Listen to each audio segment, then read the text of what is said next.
최근 전 세계에서 주목하는 행사인 미 대선 토론이 진행되었습니다. 이번 미국 대통령 선거는 특히나 엄청난 접전을 이룰 거라고 예상되기에 이번 토론이야말로 양 후보의 당락을 가리는 결정적인 행사라고 볼 수 있었는데요. 하지만 결론적으로 바이든 대통령은 노화로 인한 컨디션 저하 때문에 제대로 토론을 진행하지 못했고 결국 트럼프의 다소 도발적이고 적극적인 주장에 횡설수설하며 헛기침만 반복하는 등 약한 모습만을 보여주며 토론이 종료되었습니다. 바이든 입장에서 이번 토론은 미국 내의 중도층의 표를 가져오기 위해 반드시 선전했어야 하지만 결국 토론에서 참패를 당하며 중도 세력의 지지율 대부분을 잃으면서 추세는 완전히 트럼프 쪽으로 기울고 말았습니다. 그런데 놀랍게도 이번 미 대선 토론에서 가장 주목을 받았던 부분은 이러한 중도층의 표를 차지하는 것이나 바이든의 건강 문제가 아니었습니다. 그건 바로 한국에 대한 부분이었는데요. 다들 아시다시피 트럼프는 한국 내에 주한미군을 철수하는 대신 한국이 독자적인 핵 무기를 개발할 수 있도록 승인함으로써 자신의 국가는 자신이 지키도록 해야 한다는 다소 파격적인 주장을 해왔습니다. 그리고 이번 토론에서도 만약 자신이 대통령이었다면 러시아의 푸틴이 자신을 존경하기 때문에 러우 전쟁이 애초부터 발발하지 않았을 거라는 도발적인 주장을 했죠. 그러면서 그는 바이든이 약한 모습을 보이지만 않았다면 애초에 많은 사상자가 나온 이러한 전쟁은 일어나지도 않았을 거라며 러우 전쟁의 원인은 사실상 바이든 때문이라고 했는데요. 이러한 러우 전쟁에 대한 주제는 자연스럽게 한국의 핵무장으로 이어졌습니다. 러시아의 우크라이나 침공 이후 현재 세계 여러 곳에서 크고 작은 분쟁들이 이어지고 있고 중국과 대만 문제, 그리고 한국과 북한 문제 같은 잠재적인 분쟁 지역을 포함한다면 현재 전 세계는 전례 없는 최악의 위기에 처해 있다고 했죠.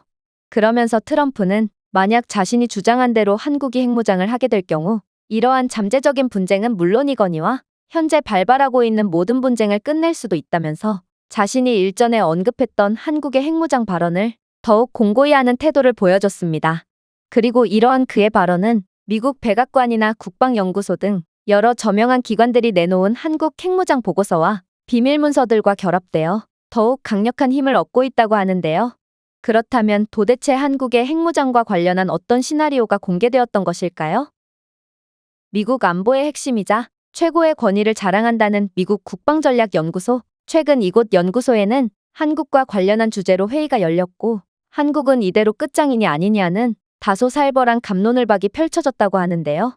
그렇다면 대체 이들이 무슨 회의를 나눴던 것인지 자세한 내용 살펴보도록 하겠습니다. 안녕하세요. 저는 미국 출신의 션이라고 합니다. 저는 미국 국방전략연구소에서 수석연구원으로 근무하고 있고 최근에는 매우 충격적인 첩보를 입수하게 돼서 연구소 내에 비상이 걸리게 되었죠. 그리고 그건 북한이 한국을 침공하는 것은 이제 초읽기 수순이라는 매우 경악스러운 정보였습니다.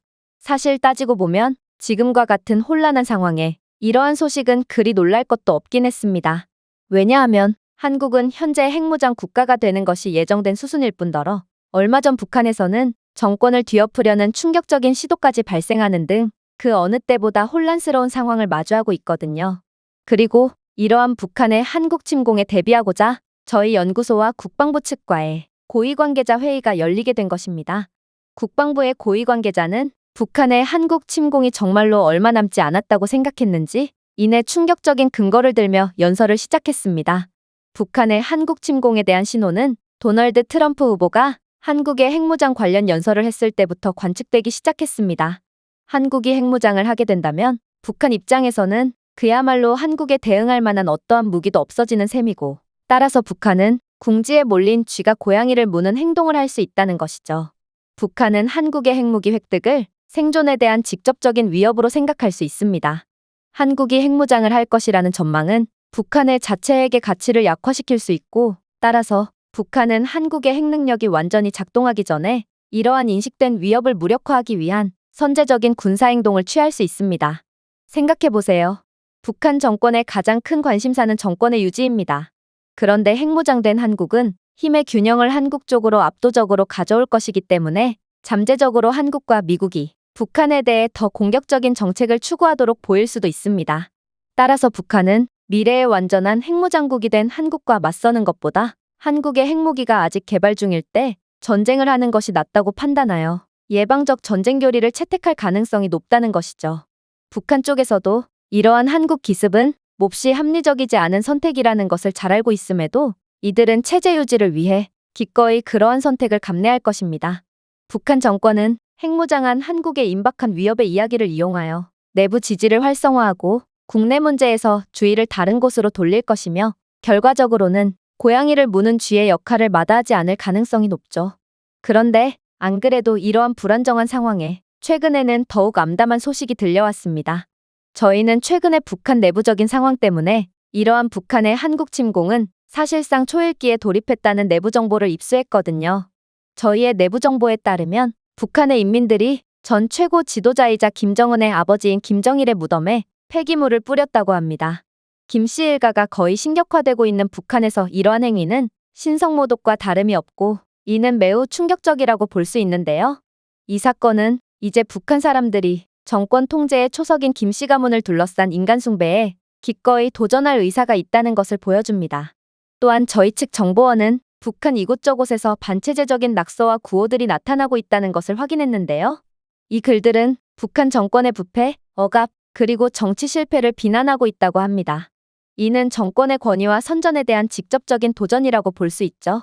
이러한 저항 행위는 북한 인민에 대한 북한 정권의 철저한 통제력이 약화되고 있음을 시사합니다. 북한의 인민들이 이러한 대담한 행동을 할 수 있는 능력은 정권의 공포 기반 통제 메커니즘이 약화되고 있음을 나타내죠. 하지만 한국과 동맹국인 미국 입장에서 이러한 상황은 그다지 달갑지 않은데요. 이러한 북한의 혼란스러운 상황은 안 그래도 일촉즉발이었던 한국의 잠재적인 핵무장 상황에 있어서 도화선에 불을 붙인 셈이 되었거든요.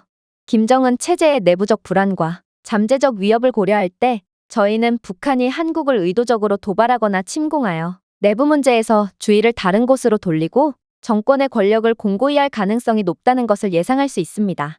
사실 이는 놀랍지도 않습니다. 북한에 대한 국제 제재, 잘못된 관리, 중국발 전염병 대유행으로 악화된 경제적 어려움은 광범위한 식량 부족과 인플레이션으로 이어졌기에 북한 인민들의 불만을 더욱 부추기고 있거든요. 따라서 이번 상황과 같은 21세기 들어서 가장 큰 북한 정권 내의 혼란은 어찌 보면 당연하다고 볼 수 있죠. 문제는 저희 쪽 첩보원들은 북한이 실제로 한국 침략을 정당화하기 위한 여러 가지 사전적인 움직임을 포착했다는 것입니다. 북한은 거짓 작전을 조직하여 비무장지대를 따라 사건을 일으키고 한국을 이유 없는 침략자로 비난하고 있다고 하는데요. 이러한 사건들은 한국을 침략자로 묘사하고 북한 주민들을 결집시키면서 체제를 안정화하려는 의도가 뻔히 보인다고 할 수 있죠. 또한 북한 정권은 국가안보라는 미명하에 반대파에 대한 탄압을 강화했습니다. 이들은 비판론자들과 의심스러운 반체제 인사들에 대한 가혹한 보복과 숙청을 정당화하면서 적과 협력하는 반역자들이라는 꼬리표를 붙이고 있죠. 하지만 북한보다 더욱 성가신 부분은 따로 있습니다. 바로 중국의 개입이죠. 저희는 중국이 북한 체제의 완전한 붕괴를 막기 위해 개입할 가능성에 주목하고 있습니다. 중국은 국경에서 미국과 연합하는 통일한국을 두려워하고 있고 북한의 기습 행동을 적극적으로 지지해줄 확률이 높거든요. 만약 중국까지 참전하면 한국은 매우 어려운 상황에 놓일 것입니다.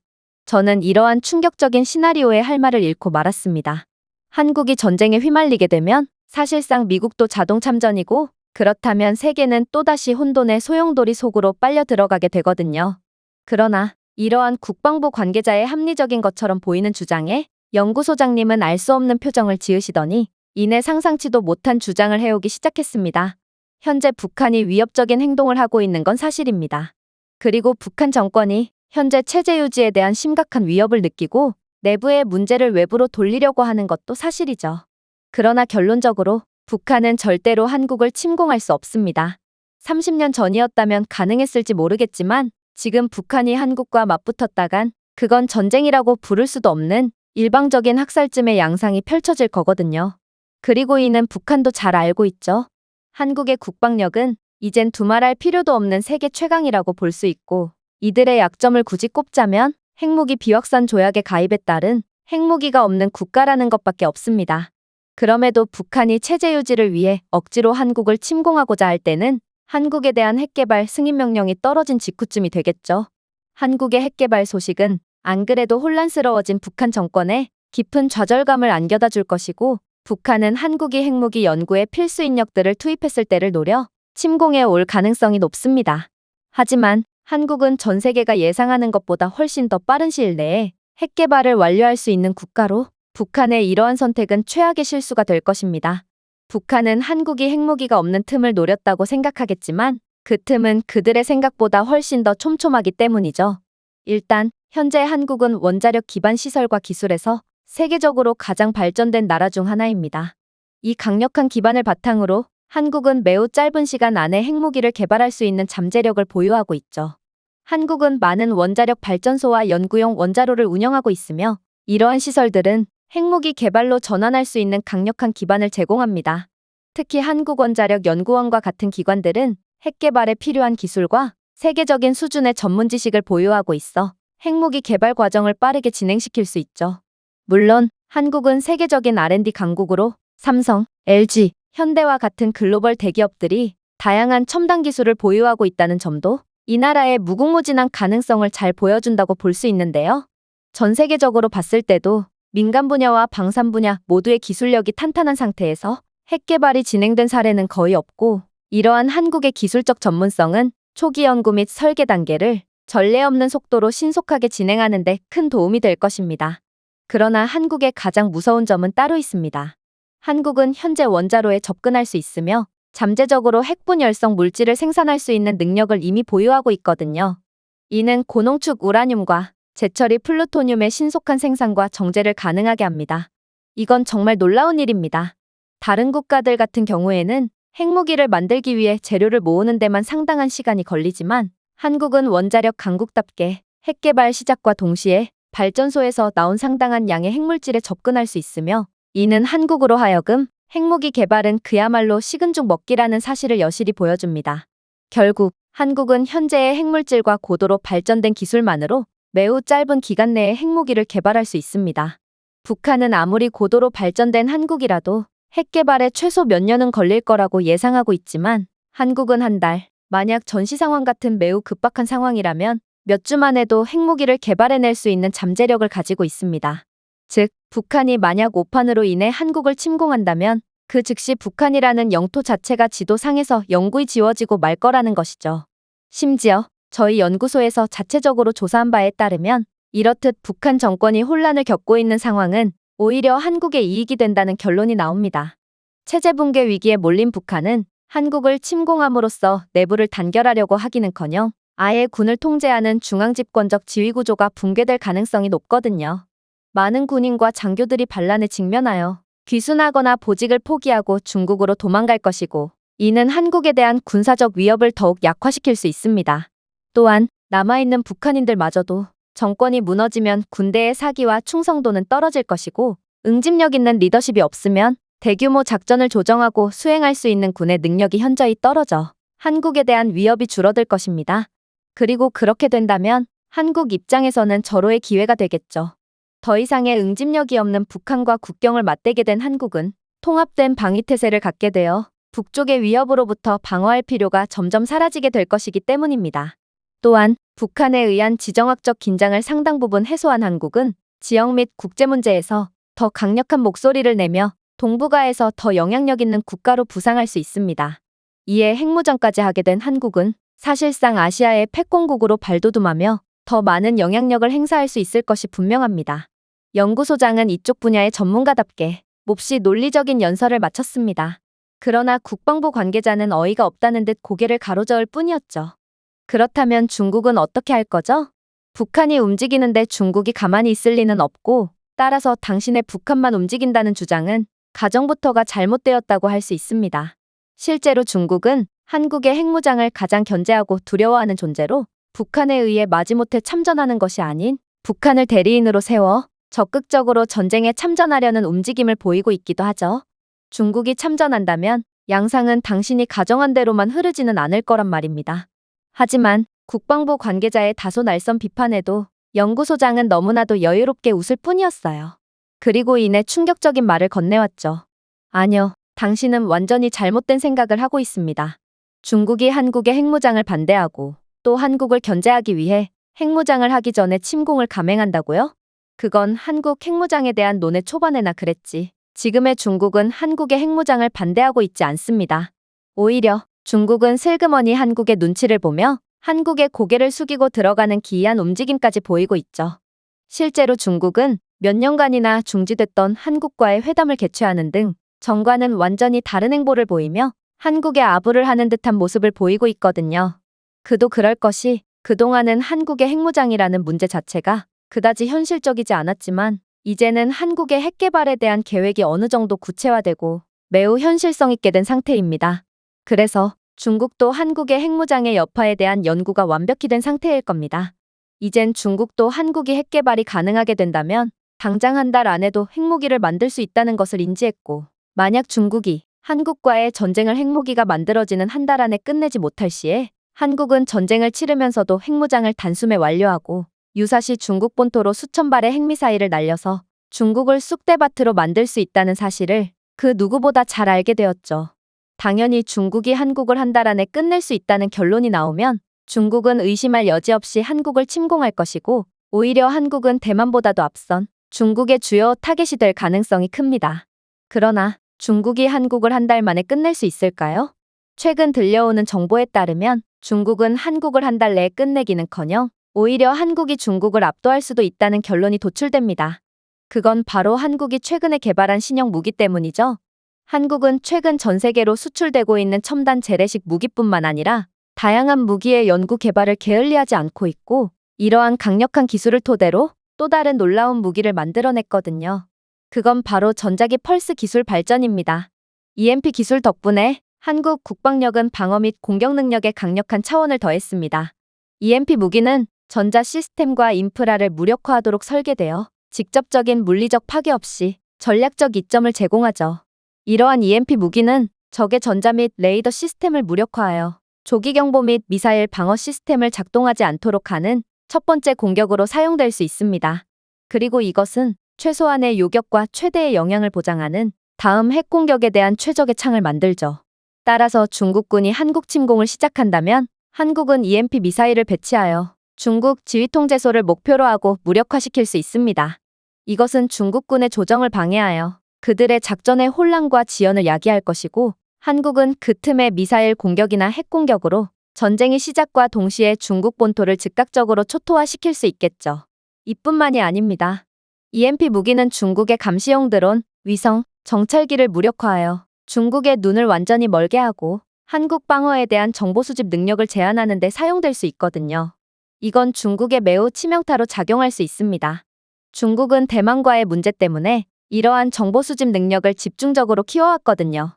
그러나 한국의 기술력은 순식간에 중국의 눈을 빼앗아 버릴 것이고, 이제 주도권은 한국군이 완전히 가로채게 된 것입니다. 결국 중국이 할 수 있는 건 아무것도 없어지게 됩니다. EMP 폭탄은 중요한 방어 위치 위에 배치되어 전자차단 구역을 만들 수 있고, 이것은 중국군이 유도탄과 드론 폭탄을 사용하는 것을 완전히 차단할 뿐만 아니라 이미 EMP로 인해 지휘통제소, 통신망, 무기체계 등이 무력화된 중국군은 미사일 유도 및 발사 능력이 무력화된 까닭에 재래식 무기뿐만 아니라 최후의 보루인 핵미사일 사용도 불가능하게 되거든요. 이들은 그저 한국군의 공세를 온몸으로 받아내는 것뿐 별다른 수가 없게 됩니다. 물론 앞서 언급했다시피 한국은 핵무기를 빠르게 개발해낼 거라는 사실을 잊으면 안 됩니다. 그리고 핵공격에 EMP 무기를 결합하면 전략적 공격의 효과를 극대화할 수 있죠. EMP 폭발은 적의 미사일 방어망과 통신망을 무력화시켜 핵탄두가 방해받지 않고 목표물에 도달할 수 있도록 보장합니다. 결국 한국군에 비해 기술적으로 열세에 있는 중국군은 현대 전쟁에서는 숫자보다 품질이 더 중요하다는 사실을 뒤늦게 깨달을 것이고, 결국 한국 침공에 실패할 뿐만 아니라 중국 본토는 석기시대로 돌아가서 자신들이 이룬 모든 문명이 초기화되는 아픔을 겪어야 할 것입니다. 이게 한국을 침공한 대가죠. 다행인 점은 중국은 이 사실을 아주 잘 알고 있다는 것입니다. 따라서 북한이 경거망동을 한다고 해도 중국은 북한을 지원해주지 않을 것이고, 오히려 북한이 한국을 도발하는 것도 원치 않아 하며 은근슬쩍 한국의 편을 들어주는 것이죠. 중국은 새로운 아시아의 패권국으로 올라설 한국이 영 안이 꼽고 견제하고 싶으면서도 핵무기를 등에 업은 한국을 잘못 건드렸다간 한국의 핵탄두가 중국 쪽으로 향하게 될 거라는 사실을 잘 알고 있고, 굳이 핵무기가 아니더라도 한국을 점령하는 건 절대로 불가능한 일이라는 것을 이미 파악한 상태입니다. 그래서 그간 소국이라며 무시해왔던 한국에 직접 회담을 요청하는 등의 다소 자존심이 상하는 행동을 감내하면서 한국의 척을 지지 않으려고 하는 것이죠. 물론 비단 군사력에 대한 부분이 아니더라도 중국이 한국과 친해지기 위해 기를 쓰는 이유는 따로 있습니다. 그건 바로 한국은 엄청난 경제대국으로 중국 입장에서는 절대로 놓쳐서는 안 될 협력체거든요. 한국은 중국의 최고 무역 파트너 중 하나이며 양국 무역은 매년 상당한 수치에 도달합니다. 한국에서 중국으로의 주요 수출품은 반도체, 기계, 석유화학 및 가전제품을 포함하고 만약 지역 불안정으로 인한 혼란은 양국, 특히나 중국의 엄청난 경제적 손실로 이어질 수 있습니다.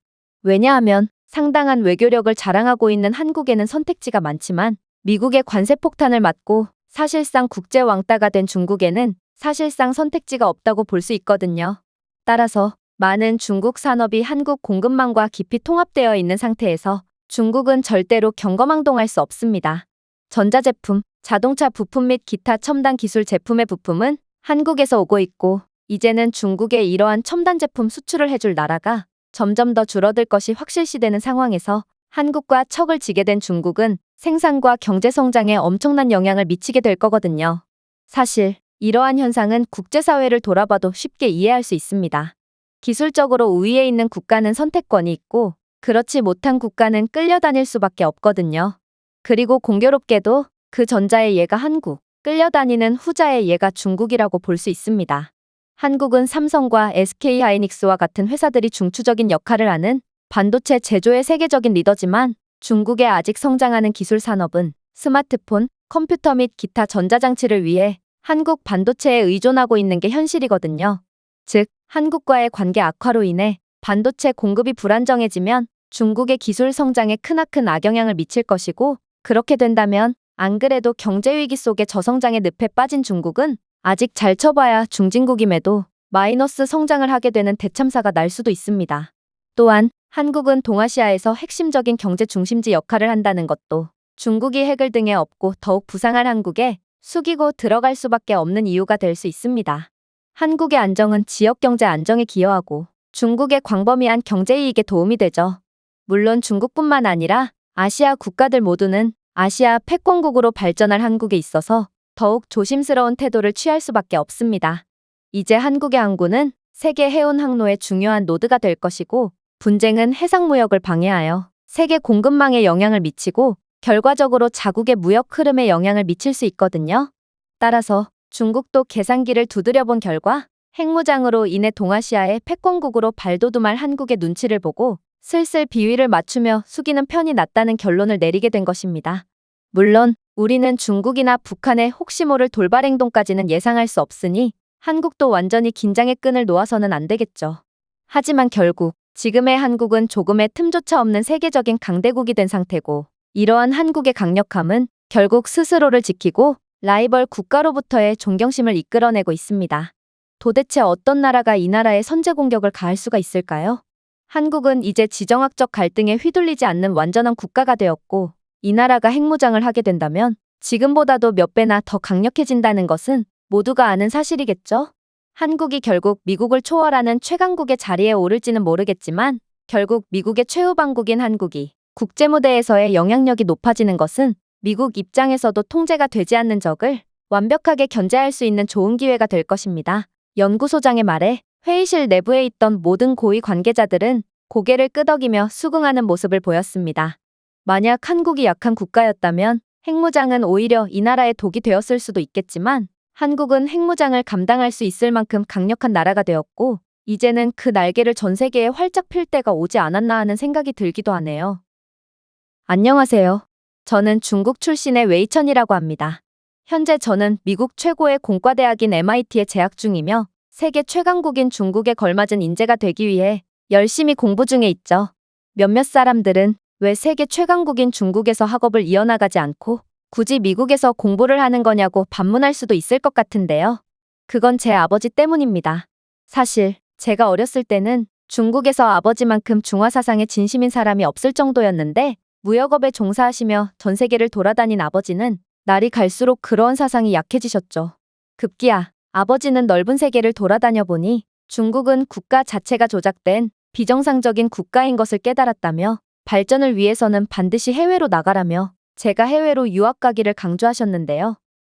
결과적으로 저는 미국을 선택하긴 했지만 아버지는 꼭 미국이 아니어도 좋으니 한국 유학도 진지하게 고민해보라는 황당한 주장까지 하셨기에 저는 아버지가 드디어 노망이 난 건가 싶어 기가 찰 뿐이었습니다. 아니, 한국은 중국의 속국쯤 되는 국가로 중국보다 뭐 하나라도 나은 점이 단 하나도 없는 소국인데 어떻게 아들에게 한국 유학을 가라는 주장을 할 수가 있단 말인가요? 저는 아버지께 너무나도 서운해서 불만도 토로해봤지만 아버지는 더 넓은 세상을 경험하다 보면 한국과 중국의 실제 위치를 확인할 수 있을 거라며 넓은 세상 밖으로 나가라는 조언만을 건네실 뿐이었습니다. 그리고 삼촌과 더욱 친해지게 된 건 그 즈음이었어요. 삼촌은 아버지와는 달리 제 말에 더 많은 공감을 해주셨거든요. 삼촌은 중국이 세계의 중심이자 미국을 넘은 세계 최고라고 주장하셨고 대학교 진학은 반드시 중국 대학교로 해야 한다고 말씀하셨는데요.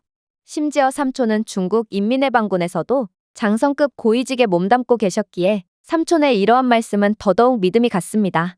삼촌은 한국 같은 소국은 중국의 헛기침에도 멸망해버릴 게 분명하다며 이런 형편없는 국가로 유학을 가는 건 말이 안 된다고 주장했고 미국도 중국에 제쳐진 지 오래라며 군 장성인 자신이 얼마나 국제 정세에 대해 잘 알겠냐며 너스레를 떠셨는데요. 삼촌의 자녀들은 하나같이 미국에서 유학 중이라 이러한 삼촌의 주장의 진실성에 약간의 의문이 들기도 했지만 저는 그 당시 너무나도 어렸고 한국에 대한 반감도 심했던 상태였기에 중국이 최고라고 외치는 삼촌의 편을 들게 되었습니다. 그리고 분명 한국에서도 많은 것을 배울 수 있으니 정해외가 두렵다면 가까운 한국도 완벽한 선택이 될 수 있다는 아버지와 중국이 최고라는 삼촌의 팽팽한 대립 끝에 결국 저는 미국으로 유학 가는 것으로 합의를 보고 MIT에 들어가게 된 것입니다. 저는 이러한 다소 특이한 배경이 있어서 그런지 한국 놈들만 보면 우라가 치밀어 올랐어요. 아버지가 중국보다 한국을 더욱 높게 평가한 것도 마음에 안 들었고 분명 중국 학교에서는 한국은 중국의 속국이라고 배웠는데 제가 한국 대학교로의 유학을 진지하게 고민했다는 사실 자체도 자존심이 상했죠. 그러나 무엇보다 마음에 안 들었던 부분은 바로 세계 최고의 공과대학교라던 MIT에서마저 한국은 중국보다 훨씬 더 고평가되고 있었다는 거였습니다. 경제 수준은 두말할 것도 없고 어딜 가든 한국 문화에 대한 이야기들만 들려오고 있었고 중국 문화에 관심이 있거나 중국을 존경하는 사람들은 단 한 명도 없었어요. 오히려 모두가 중국을 공공의 적이라고 생각했고 그에 반해 한국은 지구상에 얼마 남지 않은 모두의 친구이자 전 세계의 존경과 사랑을 독차지하고 있는 국가를 담당하고 있었죠. 심지어 가끔 중국이 대만 해역에서 훈련을 한다던가 한국을 압박하려는 태도를 취할 때면 한국과 중국이 맞붙으면 중국은 반드시 패배한다는 정신나간 소리를 하는 학생들도 있던데 저는 이러한 말도 안 되는 소리를 들을 때마다 머리가 아파져 왔습니다. 도대체 한국이 어떤 꼼수를 부렸는지는 모르겠지만 예로부터 한국은 선진국 인척을 하기 잘하는 얍삽한 국가기에 저는 저라도 중국의 명예를 드높이고 전 세계 사람들에게 진실을 알리기 위해 노력해야 한다고 생각하게 되었습니다. 그래서 저는 대학교 강의가 시작되기 직전 강의실에 중국 무기와 국방력을 홍보하는 팸플릿을 뿌린다거나 발표 중에도 은근슬쩍 한국을 후진국이라고 비하하며 사람들에게 진실을 알리기 시작했어요. 그리고 역시나 중국인들은 모두가 한마음 한뜻의 지성인인지 다른 MIT 재학 중국 학생들도 이러한 저희 한국 비하에 동참해줬죠. 그러나 그렇게 진실을 알리기 위한 작전이 순조롭게 진행되나 싶던 와중 충격적인 사건 하나가 발생하고 말았습니다. 그건 바로 제가 제작한 선동 팸플릿이 교수님께 발각되었기 때문인데요. 그날따라 교수님은 예정보다 빨리 강의실에 들어오셨기에 저는 빼도 박도 못할 상황에 처해버렸습니다.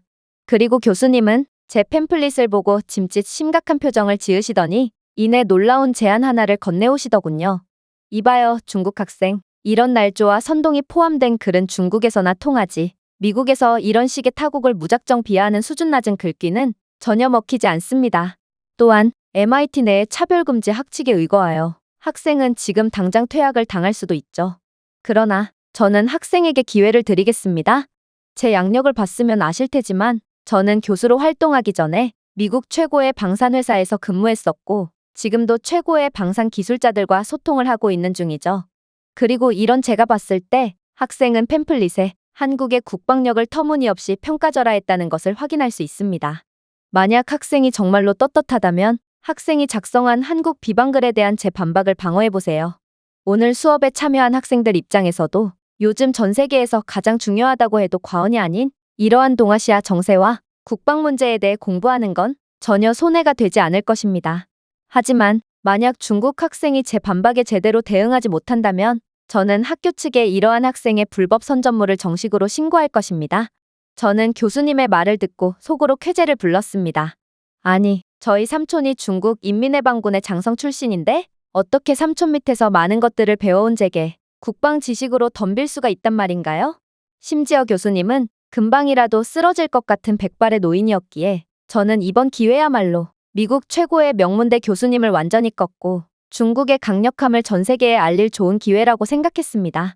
실제로 중국 학생들도 군 장성 출신의 삼촌을 둔 제가 승리할 것을 예상이라도 한 건지 실시간 라이브까지 켜며 중국 방송에 실시간으로 토론을 송출하기 시작했는데요. 그렇게 세기의 토론 대결은 시작되었습니다.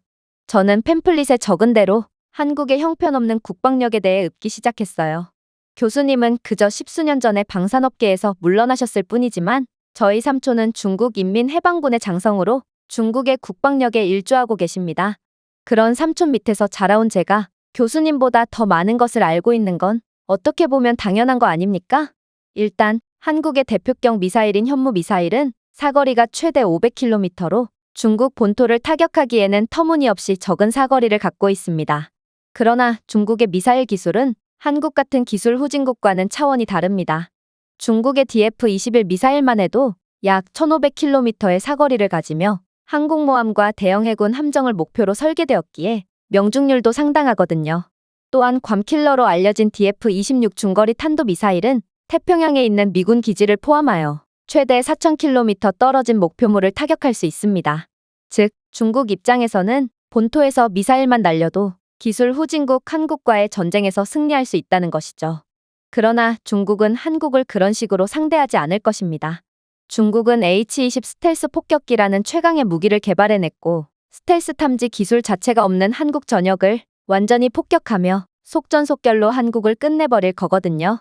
한국은 사실상 중국이 10시간 내에도 끝낼 수 있는 소국일 뿐이며 한국이 자꾸만 중국에 대들거나 대만 문제에 대해서 언급한다면 중국은 대만을 점령하는 김에 내친 김에 버릇없는 한국까지 순식간에 점령할 수 있다는 것입니다. 한국은 대만 문제나 남중국해 문제 등에 자꾸만 목소리를 내며 대국의 내정 간섭을 하려고 하는 주제도 모르는 소국으로 소국이 소국답지 않게 행동했다간 어떤 결말을 맞이할지는 너무나도 뻔하다고 할 수 있죠. 그리고 이러한 제 논리적인 주장에 중국 학생들은 실시간 스트리밍을 하는 와중에도 환호성을 지르며 마치 제가 승리한 것을 확신이라도 한 것처럼 행동하기 시작했어요. 그런데 진지한 토론이 될 거라고 예상한 것과는 달리 교수님은 계속해서 피식거리며 웃는 이해할 수 없는 반응을 보이는 거 아니겠어요? 그리고 이러한 교수님의 황당한 태도에 패배를 직감한 교수님이 실성한 척을 하며 위기를 빠져나가려는 것은 아닌가 하는 의심이 들 무렵 교수님은 정말 예상치도 못한 말을 건네오기 시작했습니다. 아니, 이게 대체 무슨 소리인가요? 어떻게 삼촌이 군 장성이나 되는데도 이렇듯 아무것도 모를 수가 있단 말이죠? 한국의 미사일 사거리가 500km밖에 안 된다고요? 일단 한국의 순항미사일인 현무 미사일의 사거리는 1500km에 달하며 비교적 최근에 개발된 현무포 미사일의 경우 탄두를 2000kg이나 탑재할 수 있어 전 세계의 이목을 끌고 있습니다. 즉, 중국이 대만과 함께 한국까지 집어삼키니 뭐니 하는 건방진 소리를 하고 있을 때 한국은 중국 본토를 단 몇 분 만에 쑥대밭으로 만들 수 있다는 것이죠. 그러나 현무 미사일의 가장 무서운 점은 따로 있죠. 바로 한국형 미사일은 실시간 정보의 필요성을 줄이고 파괴 위험을 최소화하는 정밀 표적 능력으로 유명하면서도 첨단 회피 기술을 탑재하여 요격하기도 거의 불가능하다는 것입니다. 이건 첨단 GPS 장치조차 없어서 제대로 된 곳을 타격할 수도 없는 중국산 저질 미사일과는 완전히 수준이 다르다고 볼 수 있죠. 이러한 한국의 현무 미사일은 동유럽 및 전 세계로 수출되는 매우 강력한 무기임에도 어떻게 중국군의 장성이라는 자가 그것도 모를 수가 있단 말이죠. 학생은 그래봤자 중국은 현무 미사일보다 더욱 사거리가 긴 미사일을 보유하고 있다고 주장할 수도 있을 테죠. 하지만 과연 중국 측이 주장한 사거리를 고지곳대로 믿을 사람이 있을까요? 1500km의 사거리를 자랑한다는 DF-21은 실제 사격 시 사거리가 1000km도 안 되는 굴욕적인 모습을 보여줬을 뿐만 아니라 사거리 4000km에 달한다는 괌킬러 DF-26 미사일은 그의 절반도 채 못 갔죠. 심지어 미사일에 탑재할 수 있는 탄두의 무게가 워낙 제한되어 있다 보니 파괴력이 거의 없는 수준이었습니다. 생각해보세요. 미사일의 위력이 거의 수류탄급인데 이런 걸 과연 무기라고 볼 수 있겠어요? 실제로 중국 경제에 종속되어 있는 개발도상국들은 이런 저질 미사일들을 저렴하다는 이유만으로 수입했다가 낭패를 보기도 했고, 실제 성능과 표기된 성능에 엄청난 차이가 있음에도 중국은 이러한 항의를 죄다 무시하고 환불조차 안 해주는 추태를 보여주었습니다. 그래서 이젠 아무도 중국 무기를 구매하지 않죠. 전 세계가 한국 무기에 관심을 보이며 수입을 하려고 안달이 나 있는데도 중국 무기만은 절대로 팔리지 않는 이유를 생각해보면 여기에 답이 있는 것입니다. 중국은 경제 종속을 통한 강매와 성능 뻥튀기로 사기를 칠 뿐이지만 한국 무기는 오히려 표기보다 실제 성능이 좋게 나오는 훌륭한 무기들을 보유하고 있으므로 두 국가의 수준은 이미 하늘과 땅 차이로 벌어져 있다고 볼 수 있죠. 중국의 미사일들이 자신들이 주장한 대로 엄청난 사거리를 보증한다고 해도 한국은 이미 사이버 공격과 전자전 능력에 대해 세계 최고의 기술력을 자랑하는 국가입니다. 한국군은 특유의 탐지 능력을 통해 미리 미사일을 탐지하고 전자전 공격을 통해 그 즉시 무력화해서 중국의 미사일들을 그 즉시 고철 덩어리로 만들어버리겠죠. 즉, 중국 본토가 한국산 현무 미사일로 불바다가 되고 있을 때 중국은 아무것도 못하고 자신들의 영토가 초토화되는 것을 지켜보고 있어야만 한다는 것입니다. 그리고 중국은 자꾸만 자신들의 스텔스 전투기를 홍보하던데 이것 또한 한국에 완전히 밀린다고 볼 수 있습니다. 중국의 H-20 스텔스기는 애초에 스텔스 전투기라고 불릴 수는 있을까 하는 수준으로 레이더망에 그대로 탐지되기 때문이죠. 심지어 스텔스 폭격기는 개발하고 만들고 유지하는 데 비용이 많이 드는데 중국군은 군사 예산이 없다는 황당한 이유를 대며 전투기의 기름값조차 감당하지 못하고 있죠. 오죽했으면 중국군의 파일럿들은 실제 전투기를 운전하는 대신 마치 초등학생처럼 장난감 전투기를 손으로 조작하는 데 그치고 있고, 심지어 부패가 만연한 중국군에서는 이러한 전투기 핵심 부품을 전부 팔아먹은 상태로 실제 전투기는 깡통 수준이라는 말도 있을 정도입니다. 하지만 한국군의 상황은 완전히 다릅니다. 한국군은 이미 역스텔스 기술을 개발해낸 국가로 스텔스 항공기를 탐지할 수 있는 저주파 레이더와 탐지 기술을 통해 미국의 최첨단 스텔스 전투기조차 전부 식별할 수 있는 수준에 이르렀습니다. 물론 한국은 전투기 기술력에 있어서도 미국 다음 가는 세계 최고의 기술력을 가지고 있다고 평가받고 있습니다. 아직도 세계 최고의 방산업체에서 일하는 제 동료들조차 한국의 스텔스 기술에는 혀를 내두르며 감탄을 할 정도로 한국은 역사상 유례없는 짧은 기간 만에 완성도 높은 스텔스 기술을 개발해낸 상태죠. 이러한 이들의 기술력을 바탕으로 한국이 독자적으로 개발해낸 KF-21 스텔스 전투기는 전 세계 웬만한 방산 강국들이 아니라면 탐지조차 못하는 수준이고, 중국은 미사일 하나 제대로 만들지 못하는 게 현실이므로 오히려 한국의 스텔스 전투기 하나 탐지하지 못해서 순식간에 중국 본토가 초토화 당하고 말 것입니다. 저는 교수님의 살벌한 발언에 소름까지 돋으며 긴장하고 말았습니다. 저는 지금껏 군장성인 삼촌말만 믿고 한국은 중국의 털끝 하나 건들지 못하는 국가인 줄로만 알았는데 오히려 아무것도 못하고 두들겨 맞는 쪽은 중국이었다니 이것만큼 소름 돋는 소리도 없었거든요. 이러한 한국의 기술 수준은 삼촌이 주장했던 것과는 완전히 다른 모습이었고, 저는 교수님이 연설을 하는 도중 전자필기를 하는 척하며 틈틈이 삼촌에게 메시지를 보내며 교수님의 말씀에 대한 진위 여부를 파악하려고 했는데요. 그러나 삼촌에게 온 답장은 가히 충격적이었죠. 웨이천, 사실 나는 중국 인민해방군의 군장성에 자리까지 올랐지만 아직도 권한이 없어서 한국이 어떤 무기를 갖고 있는지에 대해서는 잘 몰라? 중국 정부는 군 핵심 인사들에게조차 한국의 실제 국방력에 대해 숨기고 있거든.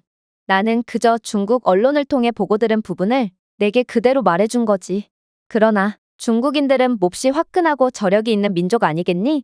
따라서 한국이 어떤 무기를 가졌는지에 관계없이 용맹한 중국군이 마음만 먹으면 한국쯤은 순식간에 점령할 수 있을 거야. 저는 삼촌의 이러한 무책임한 말에 질려버리고 말았습니다. 저도 중국인이지만 중국인들은 어쩜 이렇게나 책임감이 없을 수가 있단 말인가요? 삼촌은 저보고 중국 국방력에 대해 허풍을 떨며 반드시 중국 대학교로 진학을 해야 한다며 입에 침을 튀어가며 강력하게 주장하더니 정작 아는 건 하나도 없었던 것입니다.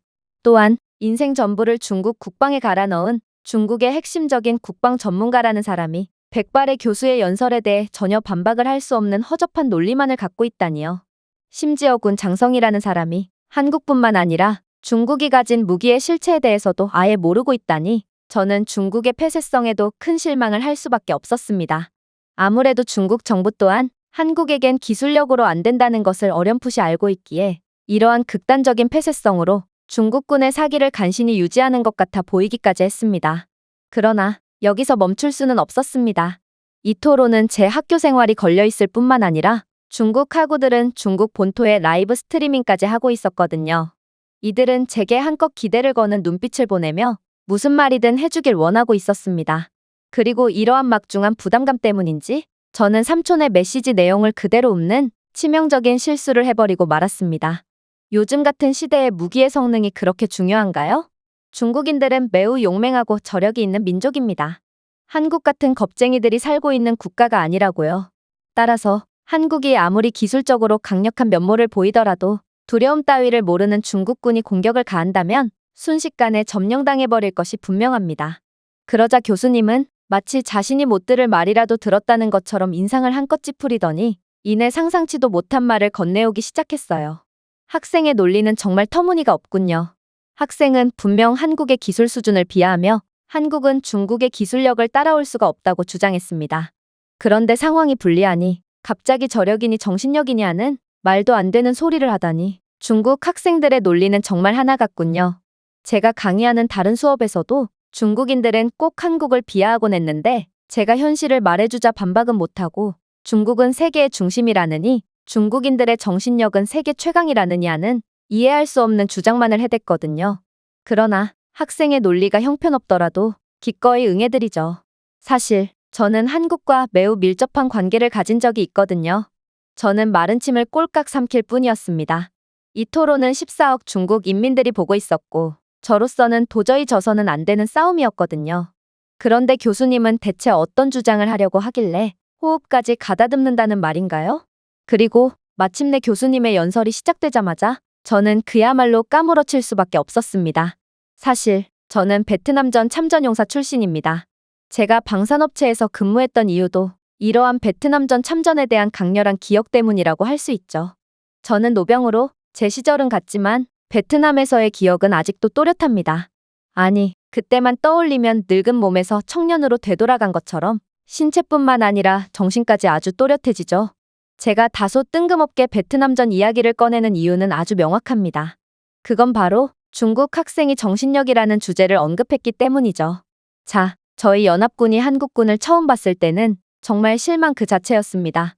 한국군은 초라한 보급과 장비를 챙겨왔고 저희들 눈에는 그들이 그저 거지부대 이상으로는 보이지 않았죠.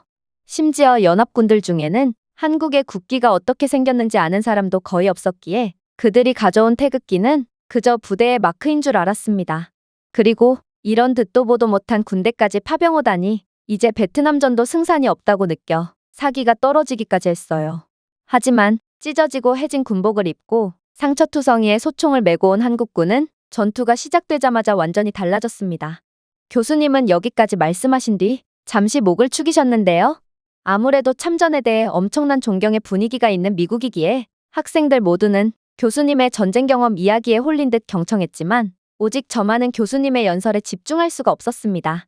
그저 이 토론에서 절대로 져서는 안 된다는 생각에 온몸을 덜덜 떨 뿐이었어요.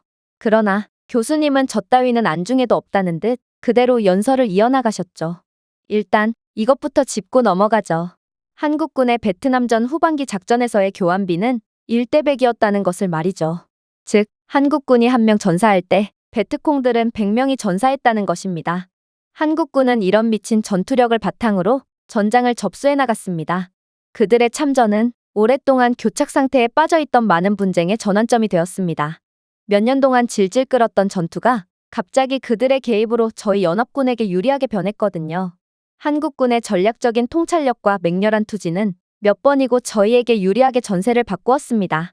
물론 한국군의 강점은 단순히 신체적 능력뿐만 아니라 이들의 변함없는 정신과 깊은 전우회에 있음이 분명했습니다.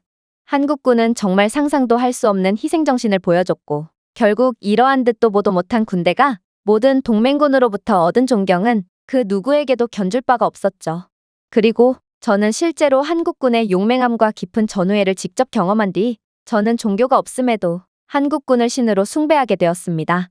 1966년 초에 벌어진 봉손 전투는 절대로 잊을 수가 없습니다. 이 전투는 전략적 요충지인 봉손평야의 베트콩 군대 거점을 무너뜨리는 중요한 임무였죠. 베트콩은 봉손평원을 요새화하여 양쪽 모두를 통제하기에 필수적인 지역으로 만들었습니다. 생각해보세요. 그 지역의 지형은 울창한 정글과 높은 초원으로 유명했고 베트콩들은 자연 지형지물에 숨어 도저히 보이지가 않았습니다. 그럼에도 이곳은 베트콩들의 엄청난 대비태세가 갖춰져 있어 점령하기가 거의 불가능에 가깝다고 판단되었습니다. 그리고 연합군 모두가 봉손평야의 베트콩들을 제거하는 임무는 자살 임무라고 판단했고 모두가 가기 싫어했죠. 실제로 이곳은 몇 년 동안이나 점령하지 못한 채 교착 상태로 남아 있었습니다. 이때 맹호 부대가 혜성처럼 등장했습니다. 한국군은 게릴라 전술과 지형지물에 대한 친숙함에 대한 그들의 전문 지식을 활용하여 치밀한 공격 계획을 세웠습니다. 이들은 마치 베트남의 현지 군인들처럼 도저히 극복하기 힘든 지형지물을 자신들 것처럼 사용하며 은원패의 정석을 보여주기 시작했습니다. 그리고 이들이 드디어 이곳에 적응했다고 판단되었을 때 이들은 놀라운 전략 하나를 들고 나왔죠. 바로 작은 비밀부대를 사용하여 정보를 수집하고 주요 적 위치를 식별한 것이었습니다. 한국군의 본격적인 공격은 순식간이었습니다. 한국군은 동틀 무렵 새벽의 기습 요소를 이용해 베트콩의 허를 찌르는 기습 공격을 감행하면서 적을 포위하고 퇴로를 차단하기 위한 동시 측면 기동을 실시하였거든요. 적은 한국군의 은원패에 완벽히 쏘가 어디에 있는지도 모른 채 무차별 난사를 하기 시작했고 한국군은 총알이 날아오는 방향만 보고도 베트콩들을 찾아낸 뒤 곧바로 섬멸했죠. 결국 거점을 차지하게 된 한국군은 계속해서 전장을 지배해 나갔습니다. 이들은 체력이 남아도는지 그날도 어김없이 새벽 공격이 감행되었고 공격이 포격으로 시작됨과 동시에 뒤이어 한국군 보병들이 경외심을 불러일으킬 정도로 정확하게 전진하기 시작했죠. 한국군들은 마치 기계처럼 조밀한 대형을 유지하고 손신호를 사용하여 의사소통을 하면서 조용하고 빠르게 정글을 이동해 나갔는데요. 이러한 단합력과 허를 찌르는 전술은 몇 년간의 정규훈련 및 실전훈련을 마친 미군들조차 보여주지 못했기에 저희 모두는 그저 숨을 죽인 채 한국군의 뒤를 따를 뿐이었죠. 물론 제 아무리 이러한 무적 같은 한국군일지라도 위기가 아예 없었던 것은 아닙니다. 베트콩이 격렬하게 대응함에 따라 전투는 빠르게 치열해졌거든요. 그러나 적의 포화에도 불구하고 한국군은 흔들림 없는 투지로 계속해서 공격했습니다. 같은 상황이 미군이나 연합군들에게 닥쳤다면 이들은 분명 도망가거나 전투 의지를 상실한 채 아이처럼 울부짖었을 것입니다. 그러나 한국군에게 포기라는 감정은 애초부터 존재하지 않았죠. 저는 특히나 이 전투에서 가장 기억에 남는 부분이 있습니다. 저는 이곳에서 정말 죽을 뻔했거든요. 저희 소대는 베트콩들의 숨겨진 벙커에서의 기관총 사격에 의해 전멸해버렸고 저 또한 다리에 총상을 입고 전투불능 상태가 되었습니다. 그런데 임박한 위협을 깨달은 한국군은 자청하여 소대를 이끌고 저희에게 지원을 오더군요. 포위당한 저희를 구하러 오는 건 자살행위인데도 말이에요. 하지만 연막탄의 엄호 아래 한국군은 측면에서 벙커에 접근하며 덤불을 뚫고 기어갔습니다. 그리고 놀라운 정확성으로 그들은 수류탄과 근접 전투를 사용하여 위협을 완벽히 제거하는 합동 공격을 시작했습니다. 이러한 한국군의 대범한 작전은 저희의 소대를 구했을 뿐만 아니라 전진하는 군대를 위한 길도 열었습니다.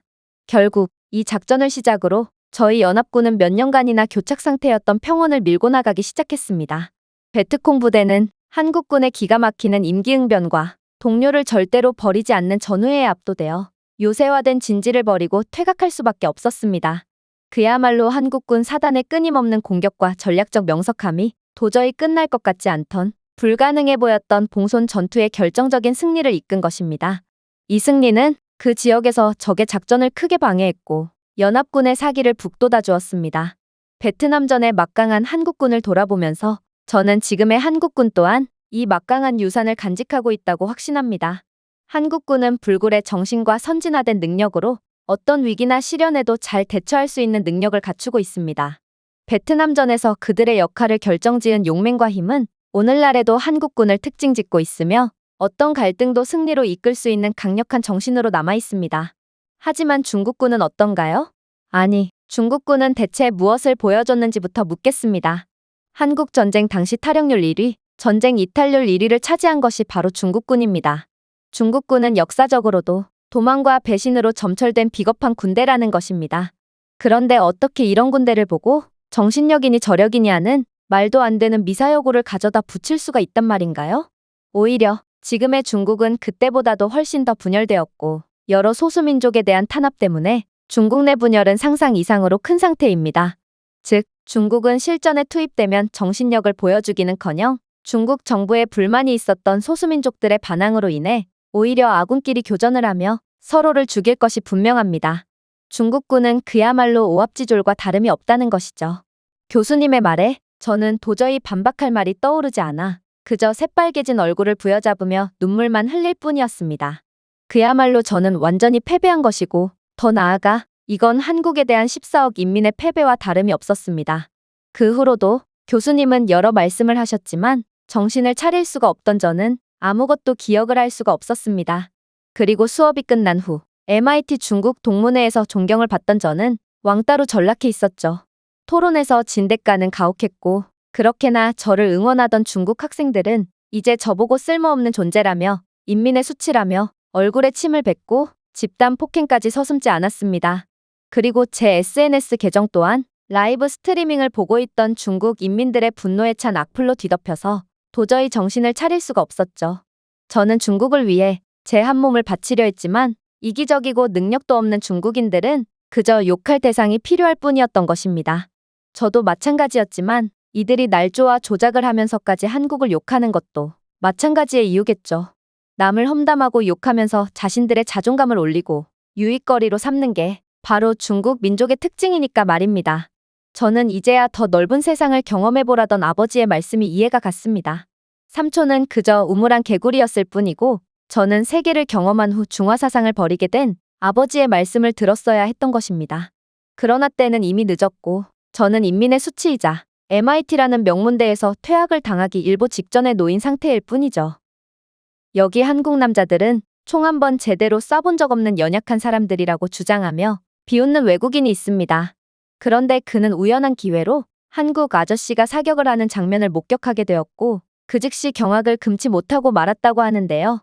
그렇다면 그가 대체 어떤 장면을 목격했던 것일까요? 안녕하세요. 저는 미국 출신의 잭이라고 합니다. 직업도 그렇고 취미도 그렇고 저는 어렸을 때부터 늘 남자다운 것들만 골라서 하곤 했는데요. 제 취미는 사격이고 현재 미군 장교로 복무 중이거든요. 특히나 사격에 관해서는 저는 어렸을 때부터 매우 큰 두각을 보였습니다. 텍사스 중부에서 자란 저는 어렸을 때부터 은퇴한 해병대원인 아버지와 함께 지역 사격장에서 수많은 시간을 보냈거든요. 저는 18세가 되었을 때 눈을 가린 채 소총을 분해하고 재조립할 수 있었고 동시에 아버지를 따라 숲에서의 사냥을 시작했습니다. 심지어 저는 어린 나이부터 텍사스에서 열린 아마추어 사격대회에서 우승까지 거머쥐었을 정도로 사격이라면 그 누구보다 자신이 있었습니다. 저는 친구들과도 종종 사냥을 하러 가곤 했는데 제 사격 실력은 두말할 것 없이 늘 세계 최강이었어요. 저는 제 능력을 매우 자랑스러워했고 친구들 또한 사격에 관한 것이라면 제가 세상 그 어떤 사람도 이길 수 있다는 농담을 건네오곤 했죠. 그러던 중 저는 어쩌면 인생에서 가장 충격적이었던 경험을 하게 되었습니다. 바로 길을 걷다가 모퉁이를 돌았을 때 저는 한 사격 행사 주위에 모인 군중을 발견했는데요. 호기심이 많은 저는 등록 부스에 다가가 전단지를 집어들었습니다. 그것은 대략 100만 원가량의 상금이 걸린 사격대회였는데요. 제 능력에 자신이 있던 저는 주저하지 않고 등록을 마쳤죠. 순서를 기다리는 동안 저는 사격 행사에 참가하기 위해 줄을 서 있는 60대의 나이든 아시아 남자를 발견했습니다. 그 남자는 순진한 외모를 가졌고 매우 평범한 야구 모자와 안경을 썼는데요. 겉모습으로 사람을 판단하는 건 바보 같은 짓이지만 당시 몹시 어렸던 저는 사격과는 전혀 거리가 멀게 생긴 그의 모습에 실소가 나왔습니다. 그리고 저는 그가 등록 직원과의 대화 중에 혼잣말로 한국어로 말하는 것을 우연히 들었고 그 언어는 제 여동생이 자주 보던 한국 드라마를 생각나게 했죠. 거기까지 생각에 미치자 저는 혼자서 낄낄거릴 수밖에 없었습니다.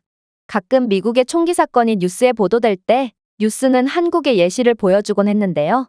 뉴스에서는 늘 한국의 엄격한 총기 규제 법에 대해 설명했고 미국도 한국처럼 안전한 국가로 발돋움하기 위해서는 한국처럼 모범적으로 총기를 규제하는 것도 고려해봐야 한다는 말이 들려왔죠.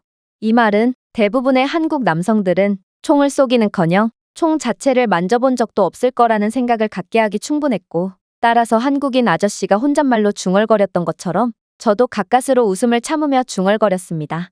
총 한 번 만져본 적 없는 새님 한국인 주제에 저 한국인 아저씨에게 사격 기회를 주는 건 그저 총알 낭비일 뿐이야. 그렇게 아나운서가 제 그룹을 보고 사격장에 나오라고 했을 때 저와 나이 많은 한국인 남성은 다른 4명의 경쟁자들과 함께 같은 그룹에 있었습니다. 그리고 목표물은 50m에서 250m까지 다양한 거리로 설정되었죠. 역시나 저는 가장 먼저 발걸음을 옮겼습니다.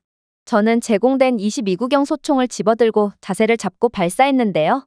저는 한 발씩 가장 가까운 표적에 명중시킨 다음 더 먼 표적으로 넘어갔습니다. 몇 분 후 저는 소총을 내려놓고 만족스러운 표정을 지으며 고개를 끄덕였는데요. 저는 모든 표적을 놀라운 정확성으로 명중시켰거든요. 아나운서가 50점 만점에 49점이라는 제 점수를 부르자 관중들은 제 우승을 직감하고 전부 열화와 같은 박수를 보내줬죠. 저는 의기양양해져서 뒤로 물러나 다른 경쟁자들을 관찰했습니다. 역시나 나이가 많은 한국인 아저씨는 아직도 사격 중이더군요. 그는 침착하고 거의 평온한 표정으로 소총을 조준하고 있었는데요. 아무래도 저는 그 남자가 총을 쏘는 법조차 몰라서 시간을 끄는 거라고 생각했고, 한국인 아저씨가 군중들 앞에서 망신을 당할 것이 분명하다는 생각이 들어 가벼운 즐거움으로 남성을 지켜보았습니다. 그러나 첫 번째 총성이 울리자 군중들은 숨을 헐떡였습니다. 총알은 관역의 정중앙에 명중했죠. 그 한국인 남성은 흔들림 없는 집중력으로 이 표적에서 저 표적으로 이동하며 사격을 계속했습니다. 모든 사격은 정확했고 그는 단 한 번도 놓치지 않았습니다. 그가 소총을 내려놓았을 때 군중은 흥분으로 들끓었습니다. 그는 50점 만점에 50점을 받았거든요. 저는 엄청난 충격을 받았습니다. 저는 그동안 이 정도로 완벽한 총격을 본 적은 전혀 없었고 심지어 들은 적도 없었거든요. 아나운서는 한국인 남성에게 금 트로피와 상금을 건넸고 저는 2위로 은 트로피를 받는데 그쳐야만 했습니다. 그리고 저는 축하하기 위해 한국인 남성에게 다가갔고 실례지만 어디서 그렇게 쏘는 법을 배웠나요? 라고 묻지 않을 수 없었습니다. 그러자 한국인 아저씨는 따뜻하게 웃었습니다. 저는 징병제의 일환으로 한국 군대에서 복무했습니다. 모든 한국 남자들은 사격을 배웁니다. 비록 한국은 총기 규제가 몹시 엄격한 국가라 저는 군대에서 총을 쏴본 뒤로 30년간 총을 만져도 볼 수 없었지만 말이에요. 아무래도 이번 결과는 운이 좋았던 것 같네요. 저는 회사에서 은퇴 후 미국 여행을 즐기고 있는데 미국이 총기 소지 허용 국가인 덕분에 좋은 경험을 할 수 있었네요. 저는 그의 겸손함과 뛰어난 실력에 깜짝 놀랐습니다. 저는 한국이 엄격한 총기 규제를 실시하고 있다는 것만 알고 있었지 한국이 징병제 국가라는 것은 전혀 모르고 있었거든요. 그런데 아무리 사격을 배웠다고 해도 어떻게 30년간 화약 냄새조차 맡지 않았던 사람이 오랜만에 총을 들자마자 만발을 맞출 수가 있단 말인가요? 저는 세상은 넓고 고수는 많구나 싶어 지끈거리는 머리를 감싸줄 뿐이었어요. 그날 밤 저는 침대에 누워 그날의 사건들에 대한 생각을 멈출 수 없었습니다. 그것은 겸손한 경험이었고 제게 귀중한 교훈을 주었습니다. 외모나 고정관념으로 그 누구도 과소평가하지 말라는 것이었습니다. 그리고 저는 한국이라는 나라에 대해 더욱 궁금해지기 시작했어요. 한국은 여동생이나 좋아하는 나라였지 저와는 전혀 관련이 없는 나라일 줄 알았는데 그때 봤던 60대 아저씨 같은 괴물들이 득실되는 나라라면 충분히 호기심을 가질 가치가 있는 국가였거든요. 그리고 그렇게 한국에 대해 계속해서 궁금증이 생길 무렵 저는 입학원서를 넣었던 미국 군사대학으로부터 합격 통보를 받을 수 있었습니다. 역시나 군사대학에서의 생활은 제 적성에 잘 맞았습니다. 몸쓰는 일에 매우 능하고 각종 사격에서 매번 1등만을 차지했던 저는 각종 장학금을 휩쓸며 학생 때부터 이름을 날리게 되었거든요. 뭐 그래봤자 그때 만났던 한국인 아저씨처럼 말도 안 되는 거리의 사격을 만점으로 전부 해치워버릴 정도의 실력까지는 한참 못 미쳤지만 말입니다. 그러다 저는 우연한 기회에 한국에 대한 충격적인 비밀을 하나 더 알게 되었습니다. 바로 그날은 미국 장군 출신의 유능한 군사 전문가 한 분이 학교를 방문해서 초청 강연을 해주셨는데요. 그리고 한 학생의 어떤 나라의 군대가 가장 강력하냐는 질문에 전문가는 도저히 믿기지 않는 대답을 건네오기 시작하더군요. 제가 모든 나라들과 전쟁을 치러본 것은 아니지만 실제로 대부분의 나라들과 모의 전투 훈련은 겪어봤죠. 그리고 이러한 훈련 능력은 곧 실전 능력과 다름이 없다는 것을 고려할 때 제가 겪어본 세계 최고로 강력한 나라는 바로 한국입니다. 전문가의 뜻밖의 답변에 강의실은 일순간 술렁였습니다. 물론 저는 일련의 사건으로 인해 한국을 고평가하고 있긴 했지만 대다수의 학생들에게 이건 예상했던 답변이 전혀 아니었거든요. 그리고 실제로 몇몇 학생들은 한국은 군사 기술력이 세계에서 최고로 좋은 나라도 아니고 병력 수가 압도적인 나라도 아니라며 전문가의 의견은 터무니없다는 반응을 보였는데요. 그런데 군사 전문가는 이내 충격적인 강의를 시작하더군요. 물론 학생들의 말도 맞습니다. 한국의 방산 기술력은 세계 최고 수준이긴 하지만 아직까지는 1등의 자리를 꿰차지는 못하고 있고 병력 수에 있어서도 한국보다 더욱 군사 병력이 많은 국가들이 상당수 있죠. 그러나 한국은 이런 표면적으로 보이는 부분으로만 평가할 수는 없는 나라입니다. 그리고 그건 제가 현역 시절에 한국으로 연합훈련을 받으러 갈 때 확실히 느꼈죠. 당시는 한국과 미국 간의 군사력 및 기술력의 차이가 훨씬 더 극명했던 때로 저희 부대원 모두는 한국과의 훈련을 그저 아이를 놀아주는 아버지의 역할을 하러 간다고 생각하며 휴가 느낌으로 떠났습니다. 그러나 저희는 간과하고 있었죠. 당시에도 대한민국 군대는 세계에서 가장 엄격하고 현실적인 군사훈련을 실시하는 것으로 명성을 떨치고 있었다는 것을 말입니다. 일단 한국군이 우수했던 이유는 이들은 아무리 힘들고 고강도의 훈련이라도 군말 없이 수행했기 때문입니다. 그들이 하는 훈련들은 심약한 사람들을 위한 것이 아니었습니다. 한국의 훈련은 참가자들로 하여금 신체적 정신적 한계까지 내몰아서 다른 훈련 프로그램들이 모방할 수 없는 방식으로 현대 전쟁의 가혹한 현실들을 맛보게 했죠. 또한 한국군은 전쟁 시 다른 국가의 기후나 지형에 적응할 필요가 없습니다. 한국의 작은 땅덩어리에는 그야말로 전 세계의 온갖 혹독한 지형과 극한의 기후가 전부 다 있어서 한국인들은 자신도 모르는 사이에 전 세계의 환경에 대해 전부 경험하고 적응한 상태거든요. 생각해보세요. 한국에는 험준한 산에서 울창한 숲과 도시 환경에 이르기까지 전부 존재할 뿐만 아니라 이들은 영토의 삼면이 바다에 둘러싸여 있는 반도 지형을 가졌습니다. 즉 한국군은 해상전을 염두에 둔 훈련까지 전부 완벽하게 준비되어 있다는 것입니다. 이러한 한국의 다양한 지형은 모든 군사력의 독특한 도전 과제를 제시합니다. 여기에 여름에 찌는 듯한 더위와 습도, 겨울에 살을 애는 듯한 추위 등 뚜렷한 계절 변화를 더하면 아무리 노련한 군인이라도 당황스러울 만한 훈련 환경이 마련됩니다. 실제로 한국을 무시하며 한국에 도착했던 저희 부대원들은 본격적인 모의훈련이 시작도 되기 전에 한국 여름의 지옥같이 습하고 더운 날씨에 절반 이상이 떨어져 나가버렸을 정도니 이런 지옥에서 훈련을 받는 한국군이 얼마나 강할지는 대충 예상이 갈 것입니다. 물론 한국인들은 머리가 굉장히 좋은 사람들이라는 것도 절대로 간과할 수 없겠네요. 당시의 한국군은 첨단 군사훈련에 대해 전혀 모르는 상태였고 얼핏 보기에 이들은 그저 원시적이고 구시대적인 형태의 훈련만 진행하는 것처럼 보이기도 했습니다.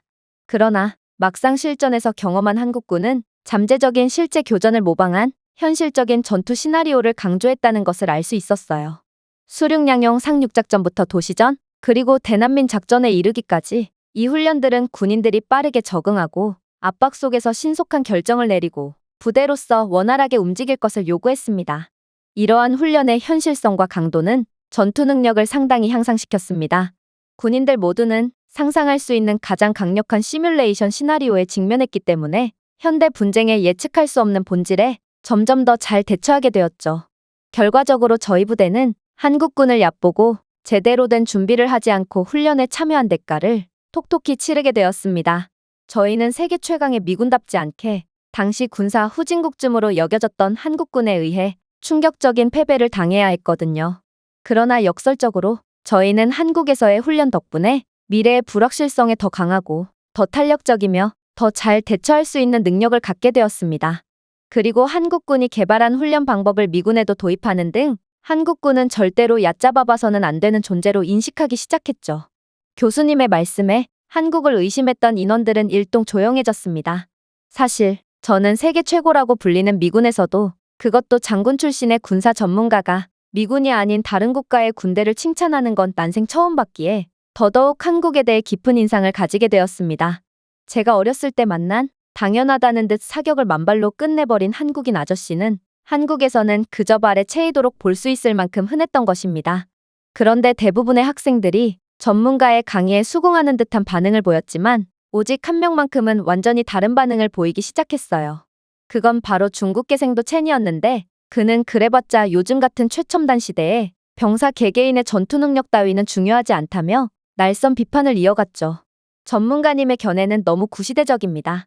한국군이 세계에서 가장 강력한 군대를 가졌다니요. 한국군은 병력으로 보나 무기 기술력으로 보나 중국에 현저히 밀리고 있는 게 현실입니다. 그럼에도 중국 대신 한국을 더 높이 평가하는 건 분명 문제가 있습니다. 그러자 군사 전문가는 헛웃음을 짓더니 이내 예상치도 못한 말을 건네오기 시작했습니다. 자, 제가 말했던 건 수십 년 전의 한국 이야기라는 것을 명심하시기 바랍니다. 지금의 한국을 보세요. 한국은 그때보다도 훨씬 강해졌죠. 그들 병력 개개인의 뛰어난 전투 능력처럼 한국군의 기술력과 무기 수준 또한 세계 최고 수준이 되었다는 말입니다. 일단 이들의 첨단 장갑차를 한번 살펴봅시다. 한국의 K2 흑표전차는 세계적으로 가장 진보된 주력전차 중 하나로 정교한 화력 통제 시스템, 자동 장전기, 그리고 대응 갑옷을 갖추고 있습니다. 이러한 전차와 함께 훈련하는 것은 현대 기갑부대에 대응하고 지원하는 방법을 이해할 수 있는 특별한 기회를 제공하죠. K-21 보병 전투 차량은 어떻고요? 이 전투 차량은 40mm 대포와 대전차 유도 미사일을 포함한 뛰어난 기동성과 화력을 제공합니다. 이 차량들과 관련된 합동훈련은 신속하고 조정된 전술을 요구합니다. 놀라지 마세요. 한국군은 이러한 전차기동 훈련을 정기적으로 수행하고 세계에서 가장 많은 실전 훈련을 거치는 군대 중 하나입니다. 반면에 중국은 미군의 전차를 그대로 베낀 짝퉁 전차를 제외하면 자국의 기술력으로 생산해낸 전차는 단 한 대도 없을 뿐만 아니라 심각한 비리 문제로 기름과 포탄이 없어서 실전 훈련을 수행하지 못하고 있는 한심한 모습을 보이고 있을 뿐이죠. 제가 아까 한국군 병사 개개인의 출중한 능력을 말씀드렸다시피 훈련 없는 군대는 그저 병정놀이에 가까울 뿐입니다. 이런 오합지졸 같은 중국군과 한국군을 비교하자면 제가 어떤 군대에 더욱 힘을 실어줄지는 불보듯 뻔하죠. 또한 한국군의 가장 뛰어난 화력이자 이들만의 첨단 기술력이 들어간 부분은 포병에서도 확인할 수 있습니다. 빠른 발사 속도와 정확성으로 유명한 K9 썬더 자주포는 대포대 임무에 매우 중요합니다. 안 그래도 최고의 움직임을 보여주는 한국군 병사들인데 이제 한국군과 맞붙는 군대는 한국군의 정확한 포격의 위협 속에서 움직여야 한다니 한국군과 직접 훈련을 해봤던 제가 봤을 때 K9 자주포의 공세 속에 한국군과 맞붙는 건 그저 자살행위나 다름없어 보입니다. 물론 한국군과 멀리 떨어져 있다고 해서 안심할 수 있는 건 당연히 아닙니다. 한국군은 광범위한 지역에 파괴적인 화력을 공급할 수 있는 다연장 로켓 시스템을 운용하고 있거든요.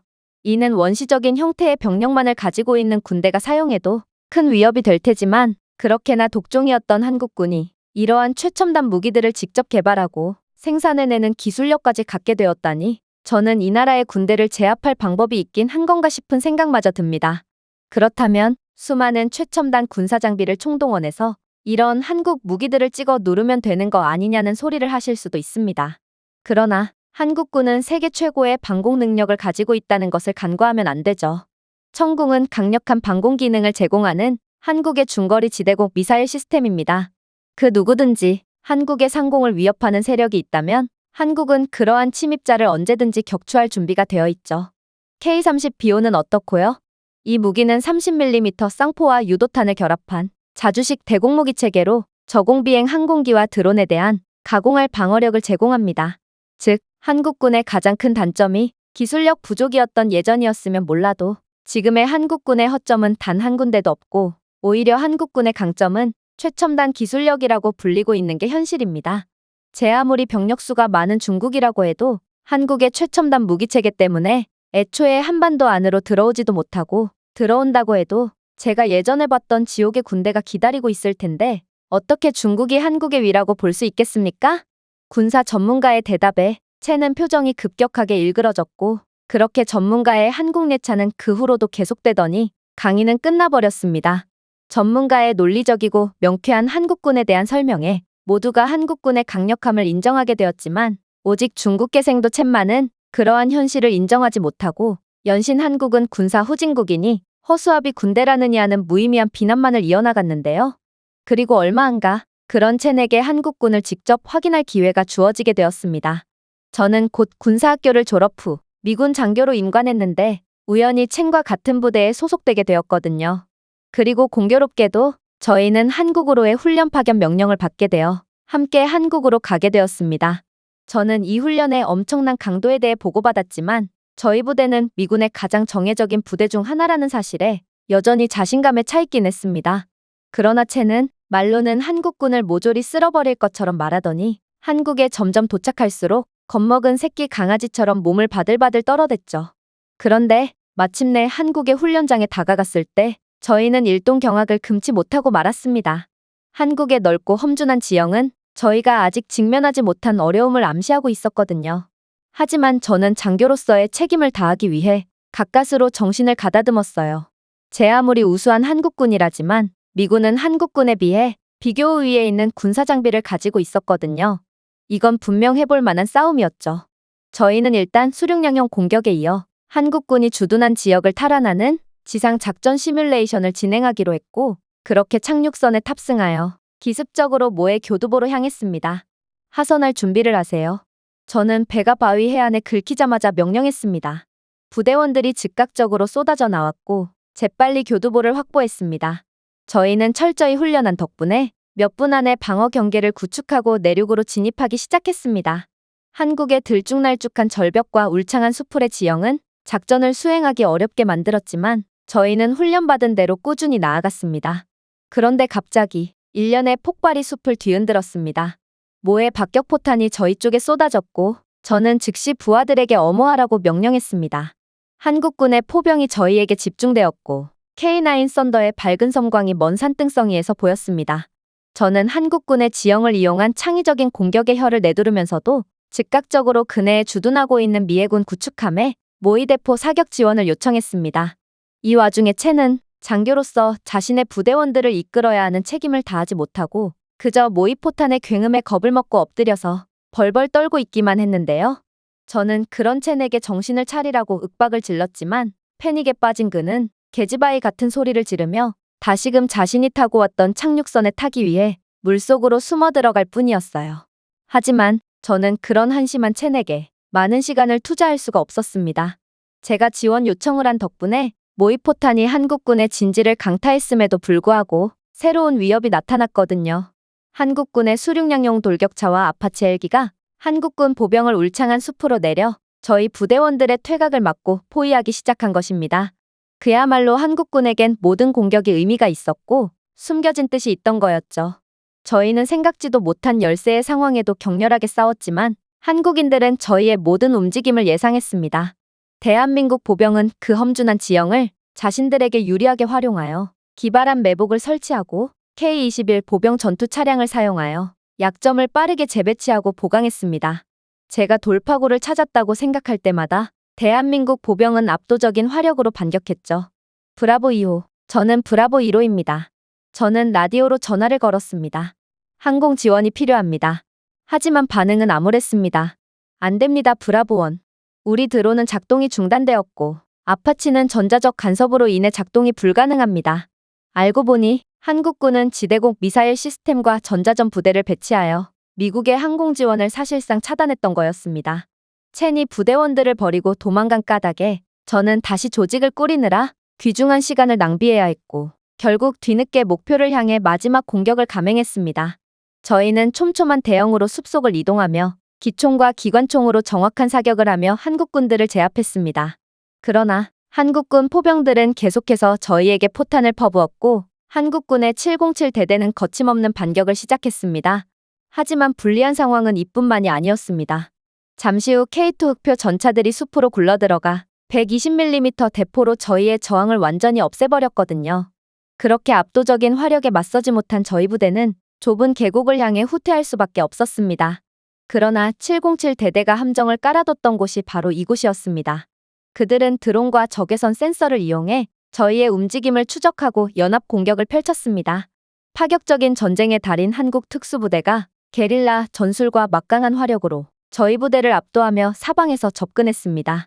결국 저희는 미국에서 열심히 훈련했던 대로 체계적으로 싸웠지만 끝내 기술력과 전투력을 모두 갖춘 한국군에게 압도당하고 말았습니다. 그리고 몇 시간 후 상황 종료가 선포되었고 연기가 거치기 시작했죠. 이건 미군의 완벽한 패배였고 심지어 채는 자신의 부대원들을 버리고 정신없이 도망가다가 착륙선에 머리를 박은 탓에 한국군 병원에서 얼굴을 10여 바늘이나 꿰매는 한심스러운 모습까지 보였죠. 충격적인 패배 이후 저희 부대는 며칠 동안이나 세부적인 사후 검토를 수행하여 약점과 개선점을 확인했습니다. 그때 군사 전문가가 말했던 대로 저희 부대원들은 쉽게 이길 수 있으리라 생각했던 한국군에게 완벽한 패배를 거둠과 동시에 새로운 전술과 환경에 대한 적응에 대한 귀중한 교훈을 배웠습니다. 그리고 마침내 미국으로 돌아온 저와 부대원들은 한국 군대에 대한 새로운 존경심을 가지게 되었습니다. 그들은 적응력, 창의성, 그리고 끊임없는 준비의 중요성을 강조하면서 그들의 경험을 저희와의 훈련을 통해 공유해 주었습니다. 이번 연합훈련은 한국군의 양보 없는 우위를 드러냈을 뿐만 아니라 양국 간의 동맹을 강화시켰습니다.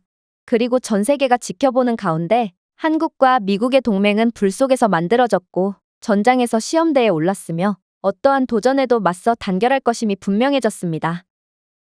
제가 준비해온 내용은 여기까지입니다. 끝까지 시청해주셔서 진심으로 감사드리며 여러분들의 구독과 좋아요, 알림 설정은 영상 제작에 큰 힘이 됩니다. 이상 세모튜브였습니다.